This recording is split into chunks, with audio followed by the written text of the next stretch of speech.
Está no ar um programa sem preconceitos. Drogas, fique por dentro. Um bate-papo com o Dr. Antônio Neri Filho. São 8h02. Bom dia, soteropolitanos e soteropolitanas, e mais uma madrugada de domingo. Parece que vai ter sol, mas de vez em quando encoberto. E nós vamos começando aqui mais um programa Drogas, Fique por Dentro. Bom dia, Patrícia Flack. Bom dia, Nery. Bom dia, ouvintes da Metrópole. Do outro lado do espelho, como se fossem duas Alices, está Zé Silva e Renata Pimentel. Bom dia, um abraço para vocês dois. E como sempre, nós começamos o nosso programa com poesia, porque é de poesia que a vida deve ser feita, ou deveria ser feita de poesia. E eu hoje trouxe um livro que eu gosto muito, de Mário Quintana, que todos sabem, nasceu em Alegrete, no Rio Grande do Sul, e Mário Quintana tem poesias surpreendentes. Eu abri ao acaso e encontrei esta que se chama, que tem como título, melhor dizendo, Bar. No mármore da mesa escrevo letras que não formam nome algum. O meu caixão será de mogno. Os grilos cantarão na treva. Fora, na grama fria, devem estar brilhando as gotas pequeninas do orvalho. Há, sobre a mesa, um reflexo triste e vão, que é o mesmo que vem dos óculos e das carecas. Há um retrato do Marechal Deodoro proclamando a República. E de tudo irradia, grave, uma obscura, uma lenta música. Ah, meus pobres botões, eu bem quisera traduzir, para vós, uns 2 ou 3 compassos do universo. Infelizmente não sei tocar violoncelo. A vida é muito curta mesmo. E as estrelas não formam nenhum nome. Este foi o poema Bar, de Mário Quintana, com o qual nós iniciamos o nosso programa de domingo, hoje com uma convidada muito especial, por 2 razões. Primeiro, pelo seu trabalho, vocês verão rapidamente. Segundo, porque é a 3ª vez que nós trazemos para esse programa um representante da Defensoria Pública. E nós vamos conversar hoje, então, com a doutora Vilma Reis, que é defensora, ouvidora geral, melhor dizendo, da Defensoria Pública do Estado da Bahia. Ela trabalhou como professora da UNEB, e a doutora Vilma, ela, entre outras coisas, é também ativista do movimento de mulheres negras. Bom dia, doutora Vilma. Bom dia, professor Antônio Neri. Bom dia, ouvintes da Metrópole. Obrigada pelo convite, e esse é um assunto, drogas, fique por dentro, que nos mobiliza muito enquanto comunidade negra, enquanto movimentos, e neste momento na Ouvidoria Geral da Defensoria Pública. Muito obrigado. Eu acho que nós vamos começar. Eu fiquei curioso de saber um pouco de sua história. Eu sempre que tenho convidado aqui, eu pergunto, como é que você chegou por exemplo, a esse lugar de professor, ou às vezes de médico, e eu lhe perguntaria, para a gente situar um pouco esse nosso programa, que é ao vivo. Eu devo, inclusive, lembrar nosso telefone, que é o 35055000. As pessoas têm a chance de conversar conosco sobre as drogas e os usuários e suas vicissitudes. E eu lhe perguntaria assim, você chegou como à defensoria, doutora Vilma? A ouvidoria externa da Defensoria Pública é a 2ª experiência no país. Né? A primeira ouvidoria externa, feita por um quadro, por uma representação não defensorial, começou em São Paulo em 2006. Em 2009 foi criado o projeto de lei aqui na Bahia, e tivemos a primeira experiência, a 2ª do Brasil e a primeira aqui. Nesse momento já são cerca de 12 ouvidorias externas, portanto, fruto de uma luta de cerca de 25 anos, desde do Grêmio Estudantil do Colégio Central. Do ABC foi no Colégio Central? Sim. Eu fui também. Eu vim do Praciliano Silva, na Cidade Baixa, e depois no Colégio Central. onde lá em 89 já estava fazendo o movimento estudantil e muito atenta para as questões, já que nós tínhamos um universo da cidade inteira que estudava no Colégio Central. A minha época éramos 7.900 alunos, era uma coisa fenomenal. Eu fui antes, doutora, bem antes. Eu fui em 63. eu fiz o segundo e o terceiro ano do antigo científico no Central. E eu me orgulho muito, sempre me perguntam. Eu digo, olha, eu estudei minha vida inteira em colégio público e na Bahia, em Salvador, quando eu vim para aqui em 62, final de 62. Acordei de madrugada, vim para a velha rodoviária. E 5 horas da manhã eu estava lá na porta do Central para receber uma ficha e me inscrever. Então eu tenho um orgulho muito grande de ter sido aluno do Central.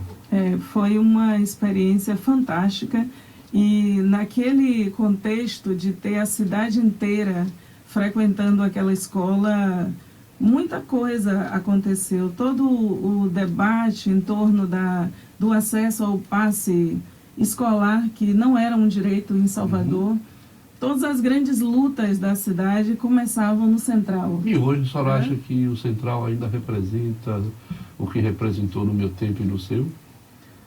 Não, foram 2 tempos diferentes. Provavelmente o senhor foi contemporâneo de Carlos Marighella, né? Ou talvez não, porque Marighella já, em 63 já estava no Rio de Janeiro. Não me lembro. Né? Mas acho que não. Acho que não. Na minha época foi um tempo muito difícil, porque eu vivi a experiência traumática de, em 1990, foi a primeira vez que um ano letivo foi anulado na rede pública estadual da Bahia, né? E naquele ano faltavam 55 professores no Colégio Central. Já era um momento de desmonte da escola pública. Isso que nesse momento, hoje, olhando para aquele tempo, nós entendemos como verdadeira sabotagem aos sonhos da juventude, particularmente da juventude negra, que quando eu frequentei o Central, tinha na escola um lugar de inspiração, um lugar de acolhimento, um lugar de você realizar os seus sonhos, e não apenas o seu sonho, mas o sonho da sua família e da sua comunidade. E 1990 foi um ano que todas as pessoas que passaram pelo Central e por outras 55 escolas e por outras tantas escolas de Salvador viveram, e da Bahia, viveram uma experiência muito dura, mas nós acreditamos que sejam dadas luzes a quem dirige a educação e que pense que ali é um lugar estratégico onde passa toda a cidade. Um velho militante de causas sociais, de questões, né, de pensar a cidade, como o professor Manuel José da UFBA, né, da arquitetura, ele sempre dizia que esse tripé do centro da cidade, do meio da cidade, a escola de economia, o colégio central, esses lugares deveriam ser bem cuidados, porque se a cidade, e toda a cidade junta, sabe, de várias classes sociais, chegam nesse centro, ela consegue se comunicar. E eu acho que o Central deve pensar nisso como um lugar que permite a comunicação de diferentes grupos, porque é um epicentro que atrai gente de várias partes e de vários mundos. A senhora viu a pesquisa recente que foi muito falada, inclusive aqui na metrópole, o Zé Eduardo trouxe, se não me engano, antes de ontem, mostrando que na Bahia, 75% dos estudantes do nível médio leem palavras, às vezes frases, e não compreendem a frase que lê. Eu conversei isso com os meus alunos na universidade, dizendo que tempos sombrios nos esperam, porque se 75% da nossa população de Salvador e da Bahia não sabe ler uma frase e interpretar o que lê, o futuro que nós temos só pode ser esse futuro de violência, de não lugar, de não pertencimento, de não possibilidades. Como diria a música do Sex Pistols, no future. Quer dizer, porque o futuro, pelo que eu compreendo, o OMC está dizendo, e eu vivi também essa experiência, eu deveria dizer que nós devemos ter mais ou menos a mesma origem, humilde, simples, mais honesta, digna e séria. Sem estudar, não tem futuro e sem uma escola minimamente digna e que permita aos nossos filhos ler, escrever, pensar e fazer um pouco, interferir no seu futuro, o nosso futuro será sombrio. Então eu estou muito preocupado. Eu tenho uma neta e um neto, um de 6, João Pedro, e uma neta de 10 anos, Ana Beatriz. Eu estou muito preocupado com eles, porque Hans Jonas, um filósofo alemão, que foi chamado o filósofo do futuro, que escreveu um texto chamado O Princípio, a Responsabilidade, não é da responsabilidade, mas é a responsabilidade enquanto princípio. Eu penso que nós estamos diante de Hans Jonas envergonhados, porque o que fazemos hoje, ou o central que não temos hoje, ou a escola que não temos hoje, compromete o nosso futuro. Eu entraria dizendo o seguinte, a professora Ana Célia da Silva, que é uma do que eu chamo assim de nossas escolas de inspiração, é autora do livro A Discriminação do Negro no Livro Didático, professora da UNEB, lá no programa de Educação e Contemporaneidade. A professora Ana Célia diz que essas coisas, elas não acontecem por acaso. O desmonte da escola pública, essa escola funcionou quando ela era para poucos, mas não mais quando ela se tornou uma escola de massa. Eu acho que essa é lembrando uma outra filósofa alemã, que é Hannah Arendt, há uma profunda distinção entre culpa e responsabilidade. O que nós queremos não é uma sociedade se sentindo culpada porque tem acesso e culpada porque tem uma imensidão sem acesso. O que nós queremos é uma sociedade com responsabilidade, Portanto, lembrando Hannah Arendt quando observou o depoimento de Eichmann, Sim. Lá diante dos horrores que foi a Segunda Guerra Mundial e quando ela teve chance de observar isso em Israel. Eu acho que ela fez essa distinção que é importante entre culpa e responsabilidade. Para nós, o que nós estamos vivenciando aqui, esse desmonte, esse descaso, essa situação também de violência contra as professoras, porque o ato de levantar todos os dias e abrir a escola e fazer essa escola funcionar, muitas vezes é um ato guerreiro, é um ato de muita determinação das professoras, e eu estou propositalmente falando no feminino porque estamos tratando de uma categoria massivamente constituída por mulheres. Pois bem, essa escola eu considero que ela só continua aberta e recepcionando os nossos sonhos, nossas frustrações, nossas dores, porque essas mulheres tomam decisão todos os dias de se manter de pé. Mas do ponto de vista de uma política pensada com começo, meio e fim, isso não existe, Ou pelo menos nós não observamos naqueles 3 Ezinhos da política, que é eficácia, eficiência e efetividade.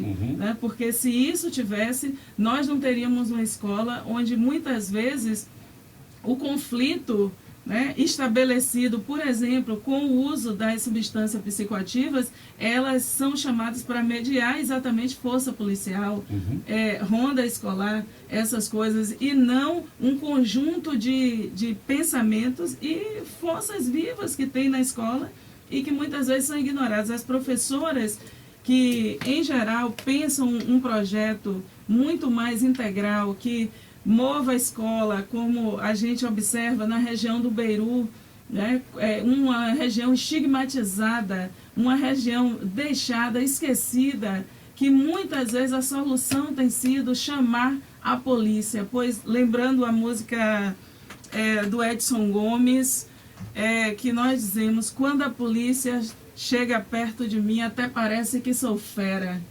Então, nós não queremos somente essa medida para mediar uma situação de abandono da infância, da adolescência e da juventude.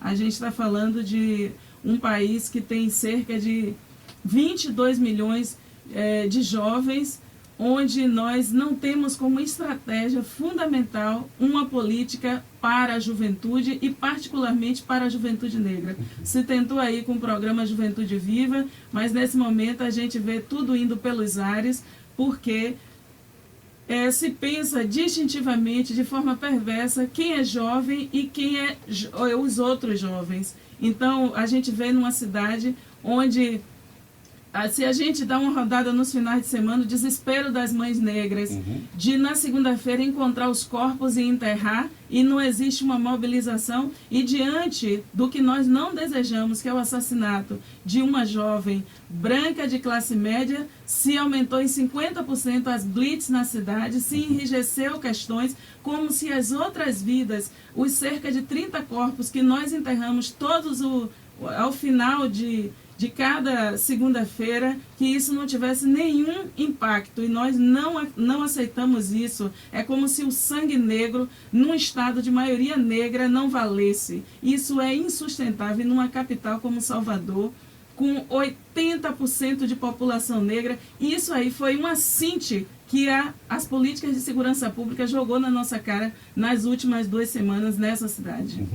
Estamos conversando ao vivo com a doutora Vilma Reis, que é ouvidora-geral da Defensoria Pública do Estado da Bahia.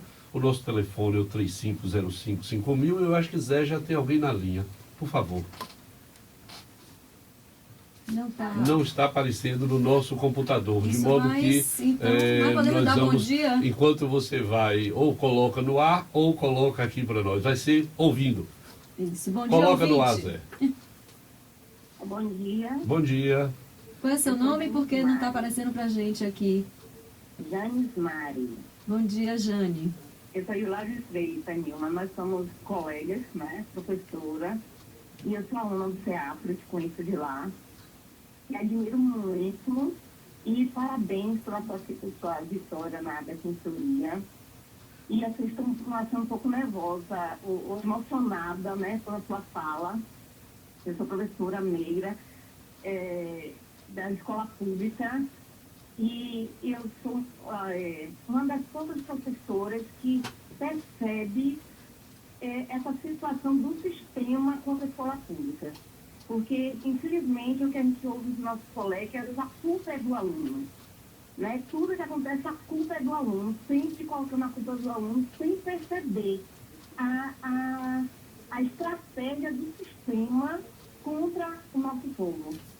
Né? Então, eu fico muito feliz com sua fala, e eu sugeri a Metrópole que você estivesse mais presente, né? Principalmente que agora que saiu uma estatística da Bahia péssima sobre a educação, e colocasse em outro horário, né? Você fosse entrevistado em outros horários, porque é muito importante essa fala. Eu também tenho percebido a ação da polícia durante essa última semana, né, depois dos últimos ocorridos no Imbuí, e a gente percebe, né, eu todos os dias quando eu saio, eu passo por 2 ou 3 vídeos, o que não estava acontecendo antes. Então realmente isso é real, e a gente precisa alertar as pessoas, conscientizar as pessoas do que realmente está acontecendo dentro de Salvador. Né? A gente pode dizer no Brasil, mas a gente mora aqui, somos cidadãos de Salvador, e precisamos de uma cidade, de uma escola pública de qualidade, para que esses números que está repetindo agora, que saiu a estatística, melhore. Mas a gente precisa trabalhar a autoestima da pessoa, a autoestima do aluno, né? É um trabalho de raiz, de raiz. Obrigado, Jane. Nós tínhamos acabado de tocar nessa estatística, que ela é uma estatística desonrosa, e certamente, doutora Vilma, nós concordamos consigo, de que a morte de uma pessoa transforma e transtorna uma região da cidade, quanto a morte de 30, 40 outras pessoas não transtorna nada. Quer dizer, o que é isto, não é? Então, nós temos outro ouvinte, Zé, antes de passar para a doutora Vilma, ouvindo aí, coloca no ar para nós. Temos Paulo Regis, do Caminho de Areia. Bom dia, Paulo. Bom dia, professor. Como vai? Professora. Tudo bem, Bom dia. Doutor? Tudo bem, graças a Eu sou Deus. aluno da academia de polícia, viu? Uhum. É um prazer enorme estar falando de novo. Algumas coisas que a gente aprendeu a aceitar no curso da nossa vida, né? A invenção do Estatuto da Criança e Adolescente, que a criança não pode trabalhar. Então, o trabalho, houve uma perda considerável do caráter, da personalidade do conseguir. E o que é que acontece? Meu pai, com 8 anos, foi fazer a limpeza pública porque não gostava de estudar na época. E hoje já faleceu, mas foi um homem de bem durante 94 anos da sua vida. Então, algumas coisas que precisamos, para não me alongar muito, correção de rumos. Sim, certo? sim. O programa Pacto pela Vida, eu trabalho no sistema policial 28 anos, é um plano para o Pacto pela Vida, as intenções podem ser até boas, mas a execução é péssima, porque o grande impacto pela vida seria em cima das crianças e dos adolescentes, que são os futuros pais de família, e assim sucessivamente. Sistema prisional, o preso fica sem fazer nada, não é feito um programa sério em cima da ressocialização. E assim sucessivamente eu preciso dar a oportunidade a outras pessoas, e eu peço ao senhor, agradeço pela oportunidade, peço ao senhor que traga a doutora aí mais vezes, porque esse assunto aí é assunto para os 5 programas. Com certeza, cada vez que a gente traz um convidado aqui, a gente fica com pena de que só dura 1 hora. Outro dia eu disse, vou falar com o Chico Kess, porque a gente precisa aumentar nosso programa, mas enfim, nós aos poucos vamos dando nosso recado. E aí, doutora Vilma, o que lhe diz essas intervenções, ou lhe dizem essas intervenções? Se aproveitar as questões que foram feitas, assim, por que esse silêncio? Né? Aproveitar também que um policial falou, essa violência da polícia que a gente vê, inclusive, com os nossos usuários na rua, parece que é uma guerra que se estabelece entre polícia e usuário. O tempo todo a gente, de certa forma, presencia essa relação violenta dos dois lados, mas lógico que o usuário está numa posição de maior fragilidade, vulnerabilidade. Por que na capital mais negra do Brasil há tanto racismo? Boa pergunta. Eu quero voltar rapidamente para a questão da pesquisa em relação ao letramento da população. Né? Numa experiência de 12 anos no CEAFRO, Programa para a Igualdade Racial e de Gênero, do Centro de Estudos Afro-Orientais da UFBA, o CEAL, nós vivenciamos uma experiência de meninos e meninas que a gente considera que eles foram expulsos da escola pelo racismo, pelo sexismo, pela homofobia, pelo distrato, principalmente com os adolescentes e jovens trans, né? E o não entendimento e a não conversa e o silêncio sobre 2 aspectos, a sexualidade, né? E a questão do uso das substâncias psicoativas. Eu acho que essa escola que nós temos, ela precisa se repensar nesses 5 temas, de forma muito decisiva, porque na hora que a gente conseguir pensar que tem um racismo que expulsa as crianças negras da escola, os jovens negros da escola, tem um sexismo que expulsa, que se você abre um livro didático e você não se vê, essa é uma forma de expulsar. Portanto, eu não estou colocando a professora num lugar de culpa, porque realmente não cabe, né? A gente está falando de algo sistêmico. Sim. Né? Então, essa questão de não adquirir as habilidades básicas, que é aprender a ler e escrever, aprender as 4 operações matemáticas, isso é uma situação em que nós precisamos sentar, tanto no campo sindical, quanto as próprias iniciativas coletivas, locais das professoras, os movimentos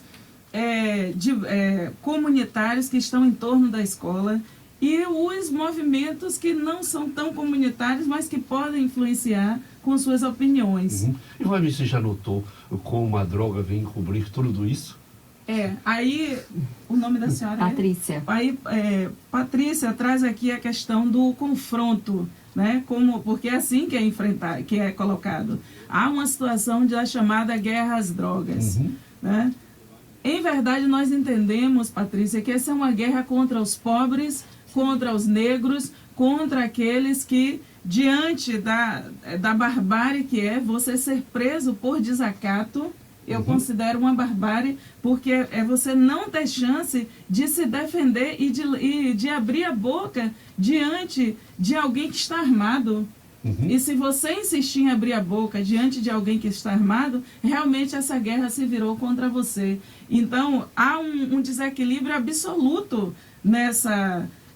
nesse não diálogo, Sim. porque não é um diálogo definitivamente. Nós entendemos, portanto, que tanto esse insucesso da nossa população no âmbito da escola pública, quanto essa atmosfera antidemocrática de como as forças de segurança materializada no policial ou numa companhia, né, numa tropa, representa, essas duas coisas não estão separadas, elas são juntas, né? Porque no momento em que você cria um ambiente em que não se pode discutir as coisas principais da vida, como bem disse de forma linda o nosso artista plástico Juarez Paraíso no domingo passado na revista Muito, né? Ele disse, se a gente não pode falar dessas questões, né? Do que liberta, do que abre a nossa cabeça, da libertação desse nosso corpo, né? Se não é possível falar nem no corpo, nem na liberdade, como é que a gente pode seguir vivendo?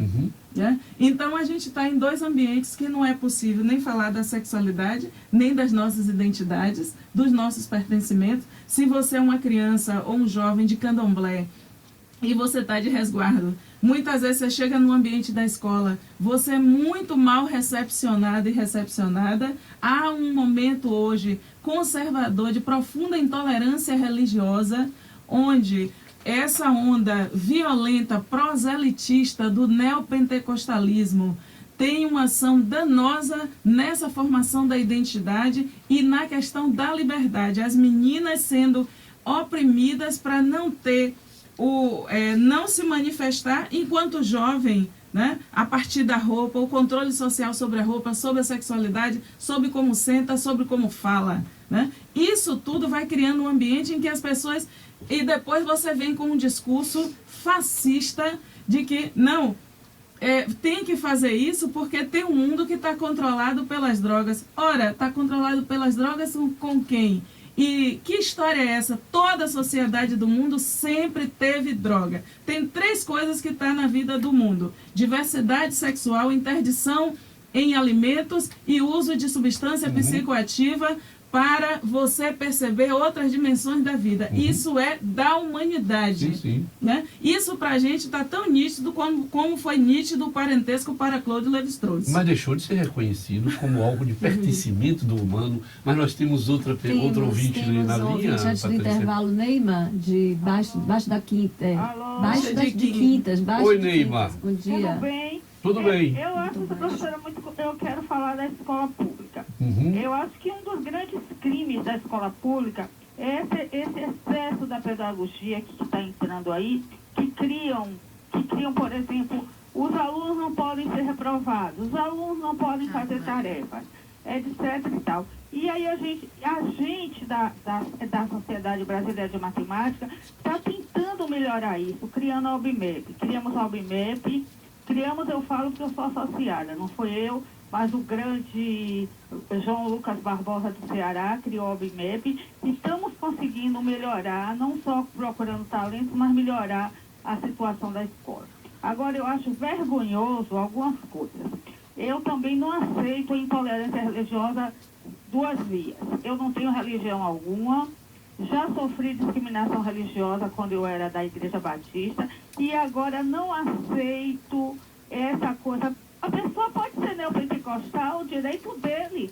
Eu acho uma droga ser neopentecostal, mas acho o direito dele, como pode ser do candomblé, pode ser católico, é um direito da escolha dele. E outra coisa, as pessoas que não são de pele escura, nem vou falar aqui negra, porque eu acho que na Bahia não tem negro, só tem mestiços, todos mestiços de pele clara, pele mais escura. Eu acho que essas pessoas não são discriminadas. Eu me sinto muito mal quando eu vou no Pelourinho, às vezes vou comprar alguma coisa, mas eu não vou mais no Pelourinho, só vou ali no Terreiro de Jesus, por exemplo. E aí eu sou discriminada, sou tratada como se eu não fosse da terra, fosse turista, etc. Eu me sinto muito mal com isso. E eu acho que é muito ruim essa questão que estão criando esse racismo contra as pessoas mais claras. Neymar, obrigado. Nós vamos fazer um breve intervalo. O Zé está me assinalando ali há muito tempo, são 8h32. Nós retomamos essa questão assim que voltarmos. Até já, não saia daí. Você está ouvindo um programa sem preconceitos. Drogas, fique por dentro com o Dr. Antônio Neri Filho. São 8 horas e 37 minutos, nós estamos de volta no nosso programa dominical às 8 horas da madrugada, Drogas Fique por Dentro.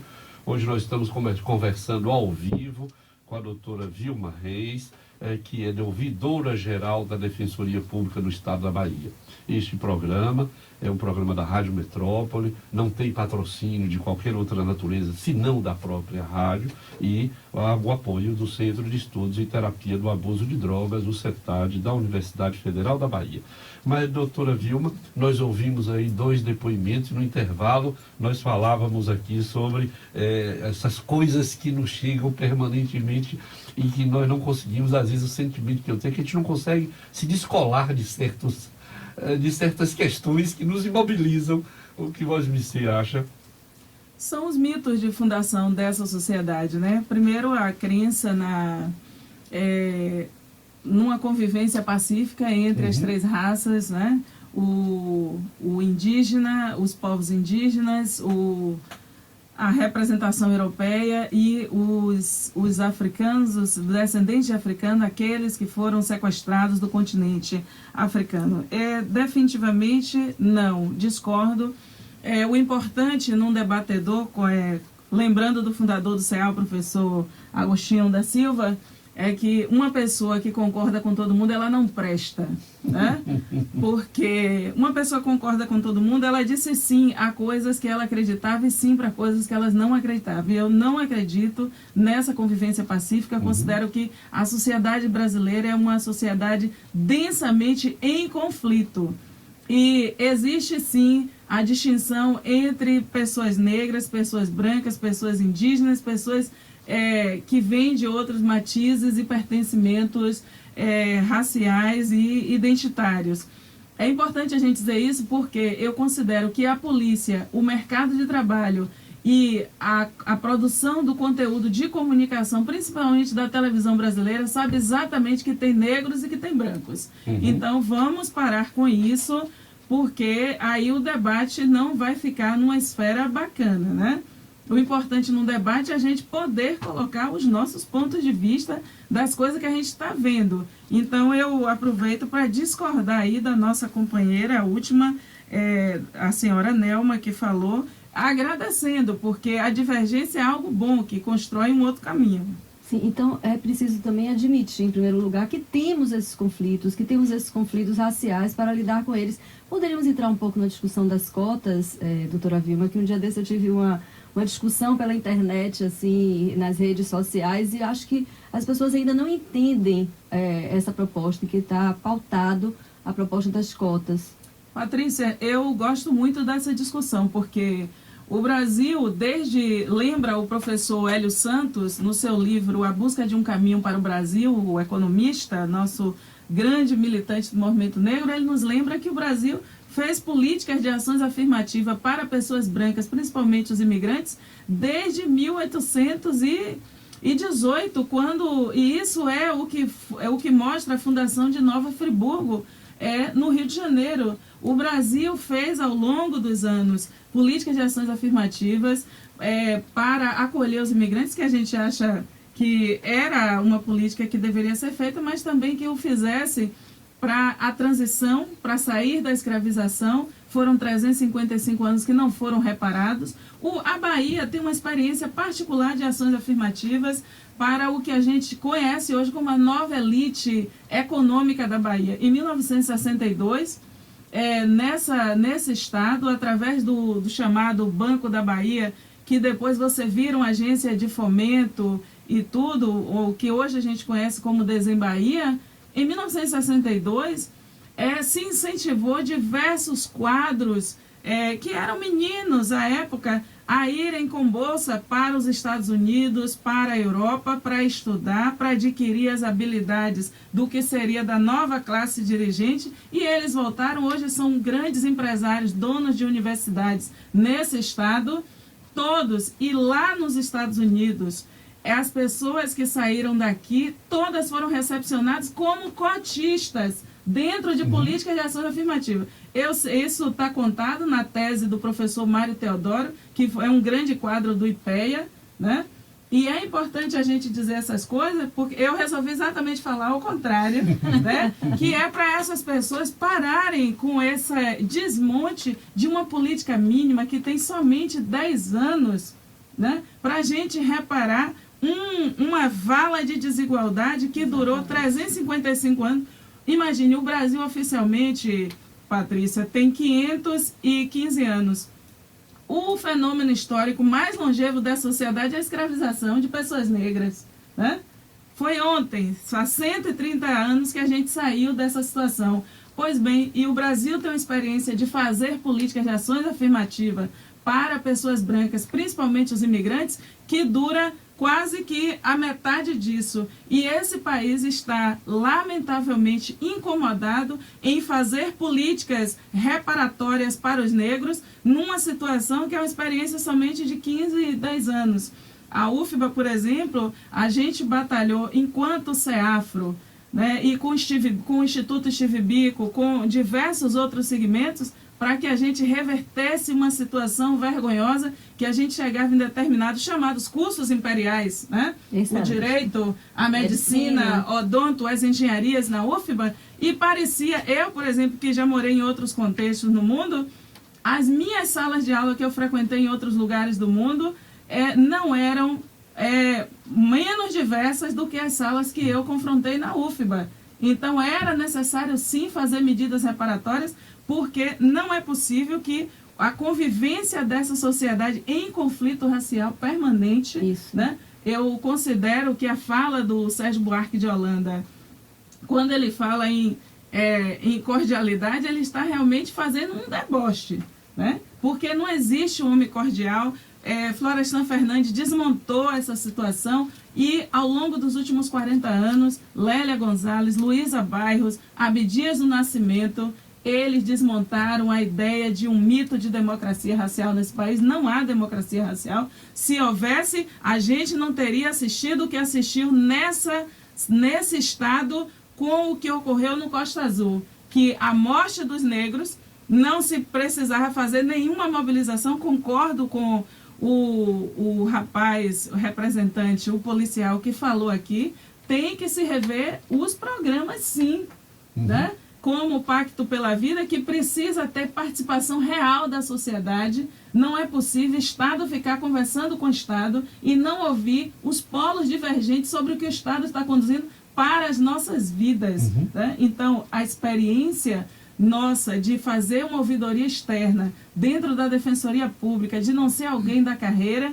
é para a gente ter a isenção de olhar para o que nós estamos fazendo enquanto Defensoria. Eu pulei para outro polo porque eu sei que o tempo está correndo. Mas né? é assim mesmo, doutor. Aqui funciona assim. Eu acho importante saber o que é a ouvidoria também, assim, os ouvintes, quando eles podem procurar a ouvidoria, o que tem feito. E a gente já tocou isso aqui com a doutora Fabiana, tocamos já umas então, duas vezes, doutora Fabiana, que está na coordenação da equipe Pop Rua, né, que trabalha com a população em situação de rua, mas ela também tem uma segunda atribuição que é importantíssima, que é recepcionar os casos que envolvem o uso, a convivência e os conflitos advindos do contato com o chamado mundo das drogas. Né? Qual é o seu entendimento dessas drogas ilícitas e da lei mesmo brasileira chamada antidrogas, dentro desse contexto racial que Voz do MC está trazendo?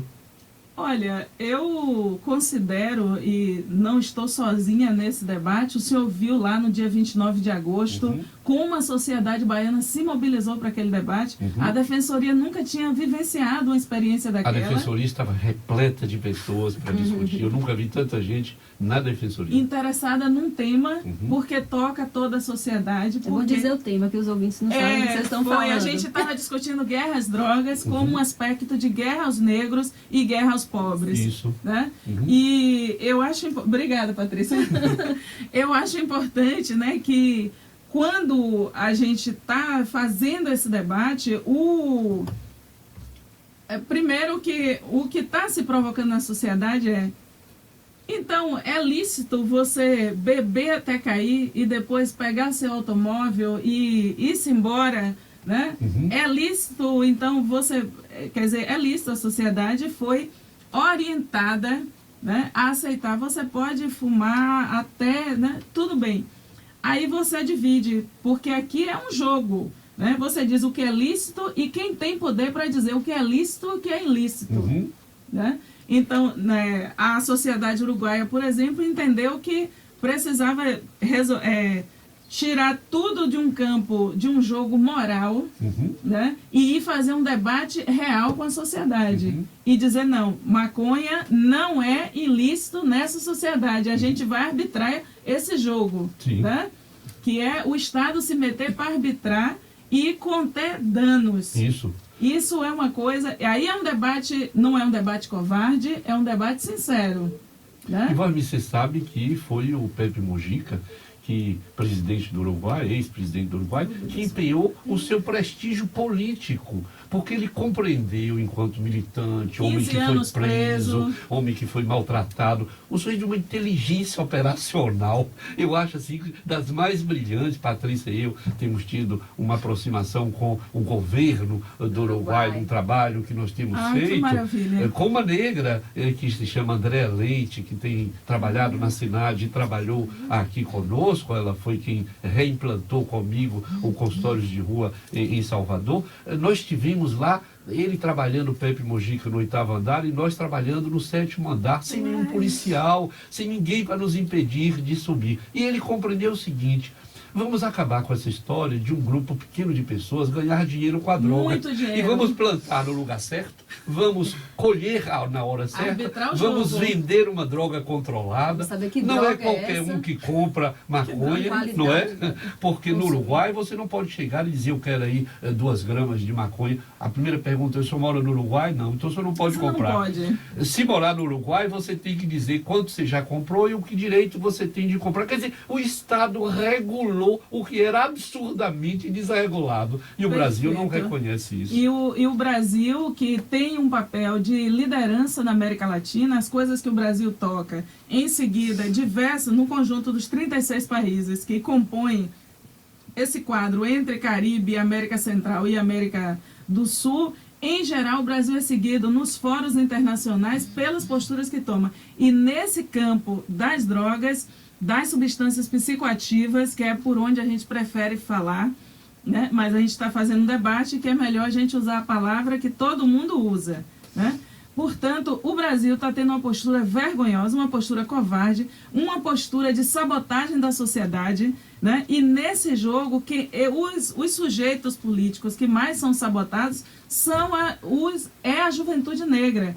Porque quando você cria a situação de proibição, e essa proibição vem seguida de uma violência armada, né, que é covarde contra a sociedade, isso cria uma desagregação em relação às mães, porque é aquilo mesmo que está na música de Adoniran: minha mãe não dorme enquanto eu não chegar. Com certeza. Né? As mães ficam acordadas. E daqui a pouco tem uma iniciativa aí importante do movimento de mulheres negras em relação a essa questão. A iniciativa, o companheiro Dudu Ribeiro, né, que a gente tem a maior admiração, ele está junto com outros companheiros fazendo a iniciativa negra por uma nova política de drogas. Nós queremos aqui também destacar, Patrícia, o trabalho do Ponto de Cidadania, né, o trabalho que você conduz, o trabalho que está lá com o Silvio Reis, que é um mobilizador importante nessa diálogo e intersecção com a Ouvidoria Geral da Defensoria Pública. Nós entendemos que ou a gente senta, que não seja somente uma coisa, discussão de elementos que estão num palácio, né? A sociedade inteira está sendo impactada por uma postura covarde do Estado brasileiro. Covarde. A senhora tem raiva de vez em quando com certas coisas que houve? Eu vou lhe dizer por que eu estou lhe perguntando isso. Ontem eu vinha para o CETAD e ouço a Metrópole pela manhã, às 8 horas, com o Mário Kerst, e entra no ar uma dessas entrevistas, Metrópole Entrevista, ou Metrópolis Comentário. E o Alexandre Garcia, que eu tenho restrições a esse senhor sérias, ele ousa dizer o seguinte: o presidente Fernando Henrique Cardoso, aos 84 anos de idade, é um sujeito incapaz, ele está ficando louco, não é possível entender esse homem desse jeito, porque o presidente Fernando Henrique Cardoso ousou mandar uma carta para o ministro Gilmar Mendes dizendo por que o Brasil deve legalizar. E o Alexandre Garcia diz então que nós somos uma sociedade que vai para o brejo por causa da droga e que Fernando Henrique não teria o direito algum de mandar uma carta dessa e que provavelmente a sociedade brasileira, se legalizar, vai se tornar uma sociedade absolutamente incapaz de encarar o mundo como deve encarar. Eu tive uma raiva tão grande que eu precisei parar meu carro, porque eu não tinha como ligar para a metrópole, mas hoje eu sabia que estaria aqui para dizer que esse senhor está completamente, eu não diria mais nem desfocado. Eu não sei que palavra usar, eu acho que ou ele trabalha, ele trabalha para alguma coisa específica, porque às vezes ele diz coisas que não tem nada a ver com o que o mundo brasileiro está discutindo, com o que nós temos discutido, porque se é verdade que o presidente Fernando Henrique Cardoso não fez o que deveria durante o seu mandato, os seus 2 mandatos, mas eu louvo que ele tenha dito depois, quase eu não 3, sabia né? exatamente. Quase 3, né, professor Nery? Porque ele quase teve, 3. a intervenção que ele fez no mandato de Itamar, quase foi, 3. ele foi pois quase é, 3. Não é um anjo também não estou dizendo isso aqui. Agora, eu reconheço o mérito dele ter dito, eu não sabia que era exatamente assim, mesmo que soubesse, e assumo esse lugar hoje de capitanear grandes pessoas, grandes personalidades no mundo, e que escrevem textos sérios, entrevistas, fez um filme, né? Como é que se chama aquele filminho dele, que você, Patrícia, que gosta mais do que eu, Quebrando Tabus, que a gente usa na rua para discutir com as pessoas. Quer dizer, e o senhor Alexandre Garcia vem nos dizer que o presidente Fernando Henrique enlouqueceu porque manda uma carta ao ministro Gilmar Mendes defendendo a posição de considerar inconstitucional que as pessoas sejam condenadas a trabalhos na rua, a trabalhos de pintar passeio, de fazer coisas que as pessoas nem sempre querem, porque elas foram encontradas como portando uma certa quantidade de drogas. As de pele clara, né, professor? Porque as pessoas negras, elas são submetidas, em geral, à prisão compulsória. Sabemos disso. Né? E a muita humilhação, né? E a destruição das suas imagens, né? Destruição da imagem da sua família, que às vezes é absolutamente exposta, né? Então, por isso que a gente diz que é um debate covarde, e acho assim que nós estamos, em alguns momentos, dando cartaz e ouvido a certos interlocutores que não merecem. Esse senhor, que eu nem pronuncio o nome, né? Ele realmente tem uma postura que é vexatória, né? em vários assuntos. É uma pessoa extremamente conservadora, né? E que puxa o Brasil... até aceita conservador inteligente, e quer ser um expoente. Não, o covarde disse que ele quer ser um expoente, né? E liderar posições e termina influenciando. O conservador está lá na posição dele, eu estou na minha não conservadora, pensemos assim. Agora, há conservadores e conservadores, como diz o OMC, ele é desonesto, é má fé, enquanto que o conservador, outro que aceita uma certa discussão, que acha que não é exatamente assim, a gente negocia, discute e às vezes até convence, né? Não é? Nós estamos chegando ao final do programa, eu não queria deixar de voltar a um ponto que você tocou, são muitos pontos, mas você tocou na questão das mães, das mulheres negras, sejam elas professoras, sejam elas mães. Eu recebi no CETAD na semana passada uma mãe que me tocou muito. Ela foi por conta do filho e no final eu disse: quem precisa de cuidado é você. Uma pessoa que ela disse dá vontade de sair correndo, que às vezes não tem o que comer em casa, de um marido que ela nem se dá conta de quanto ela é agredida diariamente, violentada até fisicamente, mas ela nem compreende que isso é um abuso, que isso é uma violência. De uma colega que está na escola, trabalhando na escola, e me mandou até um desenho que o aluno fez dizendo: eu te amo, Pro. E eu, quando vi o desenho, comecei a chorar, e ela também, e ela contando a situação da escola. Então, assim, onde é que essas mulheres podem se fortalecer, podem falar sobre isso? Porque eu acho que é isso que a gente está precisando. Essas mulheres têm um potencial tão grande, deixar de falar da droga, criar uma casa das mulheres, deixar assim, de falar da as droga, mulheres falar da vida. precisam se fortalecer. Sim, né? Falar da vida. Da vida. Olha, Patrícia, uma questão assim, ontem nós passamos o dia inteiro lá no Sindai, nos barris, discutindo e preparando a Marcha Nacional de Mulheres Negras a Brasília, que acontecerá no dia 18 de novembro deste ano. Nós temos expectativa de ter 1 milhão de mulheres em Brasília, mulheres negras. E todas as mulheres que quiserem ir à marcha, todas serão bem-vindas. O que é que nós estamos discutindo? É uma marcha contra a violência, contra o racismo, pelo bem viver, que é exatamente o que você está dizendo. Essas mulheres precisam ser acolhidas e a gente parar também com esse discurso de impor uma abstinência zero, assim, né? Se há esse discurso de que, olha, tem que ser abstinência, o tratamento, umas comunidades aí terapêuticas, muito voltado para um campo religioso complicado, que mistura homofobia com acolhimento, né? Muito proselitismo religioso.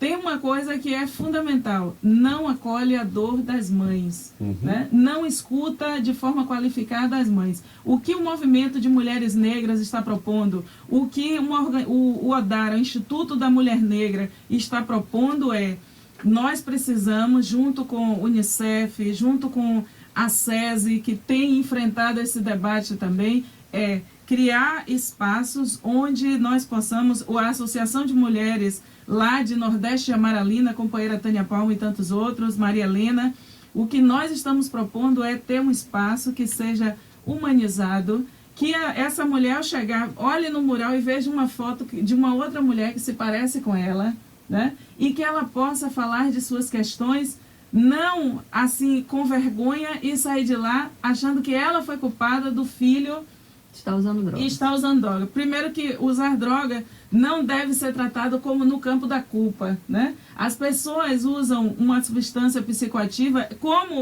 o pai bebe e o avô bebe, né? Porque elas estão com dor. E as dores não vêm da droga. A dor vem do racismo, vem da opressão de gênero, vem da homofobia, vem da intolerância religiosa. Quando alguém diz que você é demônio porque você está com a conta de orixá no pescoço, a dor vem do lugar que você mora, que é desprezado, que o poste de luz queima a lâmpada e não tem ninguém para consertar durante 8 meses, vem da sua rua não asfaltada, vem do esgoto explodindo na sua cara e explodindo no corpo das crianças. É daqui que vem a dor não vem da droga. É bom a gente desmontar esse discurso covarde de que a gente está numa situação em que nós estamos de guerra na cidade por conta das drogas. Essa é uma mentalidade atrasada, essa é uma mentalidade de um falso debate e nós queremos desmontar isso. E o que o movimento de mulheres negras está propondo é exatamente acolher com qualidade e sem culpa,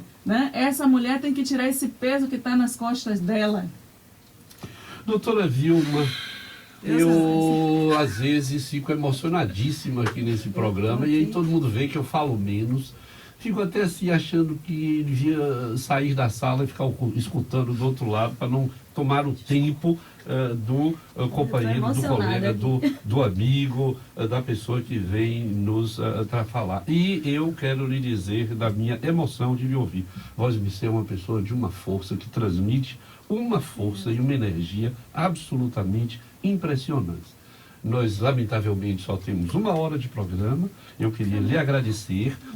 Em algum momento nós vamos publicar essas coisas. Eu estou pensando em dar um tratamento a essas nossas entrevistas, além de que já temos a possibilidade de ouvir todas as nossas conversas pelo nosso blog, Drogas Fique Por Dentro, ou pelo nosso Facebook, Drogas Fique Por Dentro também. Devo dizer que o blog do programa é drogasfiquepordentro.com. Eu sempre me esqueço do .com. drogasfiquepordentro.com. E eu quero reiterar aos ouvintes que nos mandem seus poemas, que trate de álcool e outras drogas, para que nós possamos ler aqui. E quem quiser nos mandar sugestões de entrevistados ou fazer perguntas, por favor, o nosso e-mail é drogasfiquepordentro@gmail.com. Esta foi uma conversa ao vivo com a doutora Vilma Reis, que é ouvidora-geral da Defensoria Pública do Estado da Bahia. Para concluir, eu vou dizer outro título seu: é ativista do movimento de mulheres negras, ela é socióloga, ela é mestre em ciências sociais e doutoranda no programa multidisciplinar de pós-graduação em estudos étnicos e africanos, o pós-afro da UFBA. Doutora Vilma, obrigadíssimo por sua presença aqui. E a Muito música? obrigada. A música é com você, A deixa ela. música. A música você pede daqui a pouco. Muito obrigada.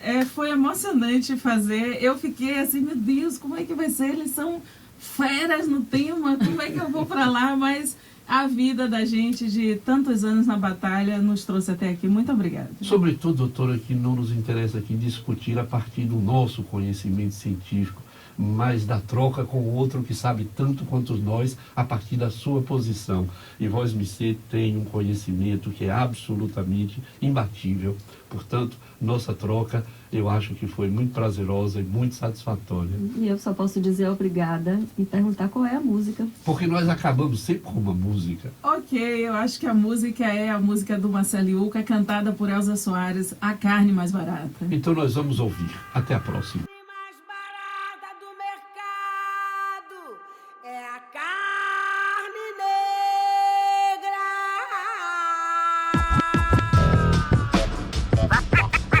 Tá ligado que não é fácil, né, mano? É, mano? Se liga aí.